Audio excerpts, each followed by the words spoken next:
from right here in the Florida area, the independent scene across this state, looking to expand.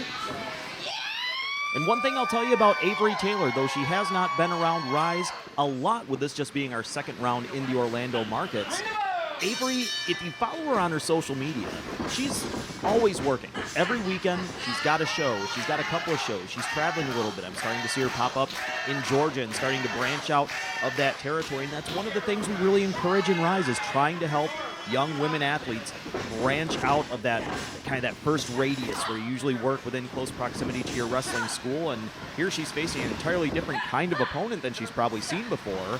A television veteran talent in Rebel, former Impact Wrestling Knockout, was recently on NXT with WWE, and of course just a professional athlete as a Dallas Cowgirl. Knee to the midsection from Avery Taylor. Running those roads in professional wrestling, it's no secret. That's what you've got to do. Get that experience under your belt. It's how you develop as a competitor. Able to connect with that kick to the side of the head, but only gets a near fall. Rebel impressive with those splits, but almost got her head, in fact, split itself with that enziguri. Got her right upside the head, and here's a kick return. I guess we could call that a receipt, maybe. Right to the back. Got her with a variant of a, what is that? They call that a scorpion kick these days? No, that's the one where you like kick over your back and hit him in the head. Yeah, this is a little bit different. Not a play-by-play. Swinging through, it's that area code kick. It's the 803. Not enough to get her. Avery Taylor, take nothing away, though we may joke about the area code. Very impressive that she was able to pull that off. Certainly has Rebel rocked and maybe rumbled as well. Drop kick into the corner. Can Taylor capitalize? Has her down in the corner as well. Variation of the cannonball. All of her body weight just flung at Rebel in the corner. Tried to pull her out of the corner away from the ropes, but didn't quite pull her far enough before going for the cover right there. And that, I think, is just the experience advantage that Rebel has here, because Avery Taylor, though she is young, she is learning, didn't quite have the great ring positioning, and right there, definitely not the position she wanted to be in, not connecting with that elbow. Rebel was able to avoid that shot and throw her down by the hair. Grabbing hold of the leg now. Down to the canvas. Taylor clutching her knee in pain.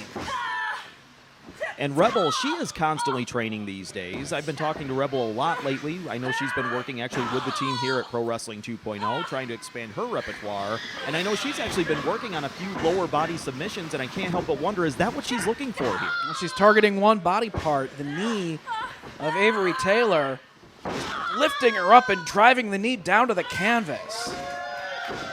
A little bit of showboating. Needs to stay on her opponent here, though. She's done some damage, but needs to stay focused on that knee. Rebel now has the energy, full head of steam, gets her with a knee right into the upper chest, probably got her on the chin a little bit there as well. Rebel needs to follow up. The kid may be young, but she needs to keep Avery on the move, needs to get her down. Wrapping the leg around the second rope and pulling up on it, trying to do further damage to that body part, and has the boot across the throat as well now for good measure. And again, returning to that lower body, that just begs the question, what does Rebel have in mind? I don't know what hold specifically she has been working on, but I know I heard from the trainers here at 2.0, and I heard from Rebel herself, definitely targeting some new moves and some holds, but that's just a good old-fashioned strike to the face, nearly takes it for Rebel. And we got a near fall, though.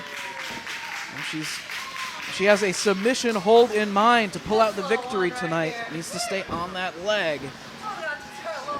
Handful of hair trying to pull Taylor back up. Took too much time, though. Tried to throw that kick, but it was caught by Rebel, taking her opponent off her feet, and now tying up those legs. And it might be time for a trip back to Texas. Texas Cloverleaf from the former Dallas Cowgirl cheerleader. Is this going to be enough to make Avery Taylor tap that mat? Will she give it up? Trying to reach the ropes, trying to inch her way across the ring to force a break. But Rebel decides to release the hold, change things up a little bit, grabbing hold of the arms now. Knee to the back, trying to take away the energy even more. Maybe she didn't quite have her worn down enough to get a submission that early in the contest. And not only is this a submission predicament, just look at that knee driving the face into the mat. That's not just an effective hold, that's just dirty. Referee checking on her condition, but not giving it up. Trying to maneuver her way out of that hold. Able to sort of kick Rebel backward. Taylor trying to pull herself back up. Nobody home on the kick. Taylor with one kick, two kicks of her own, and again, steps up, gets her upside the head. Can Taylor follow up on it? Getting a burst of energy here. Snapping the face down to the mat. Got her with that front flipping face buster. What is Taylor scouting? Looks like she could be going for a super kick. Nobody home. And goes right back to work on that leg. Does Rebel. The work done earlier in the match may have paid off here. Takes the leg out from under her, drops her face first, variant of the gourd buster. And that'll do it. Rebel pulls out the victory.